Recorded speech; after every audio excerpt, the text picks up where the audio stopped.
ভাইয়া ভাইয়া মজনু ভাই খান তো না ভাইয়া ভাইয়া একটা ব্যাপার আমি বুঝতে পারতেছি না।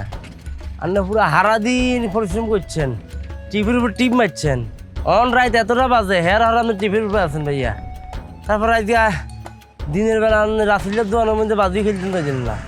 আচ্ছা ভাইয়া, আগের মজনু ভাই তো ঋণা ছিল না, আগের মজনু আর অনগের মজনু তো ভাইয়া আকাশ পাতাল ব্যবধান হইতেছে ভাইয়া। তো পুরো ব্যাগিনটা গরম লাগতেছে। তোরা তো কিছু চিন্তা করে লাভ নাই। তো যদি ক্লান্ত লাগে তুই বাড়ি যা, বিজিরা বিশ্রাম ল, যা, সমস্যা নাই। আমার আরো 2টা খ্যাপ মারতে হইব। আরে ভাই আরো দুগা যদি টিপ মারেন আপনি তো অসুস্থই দেবেন, তাছাড়া সকাল হতেই দেবে ভাইয়া।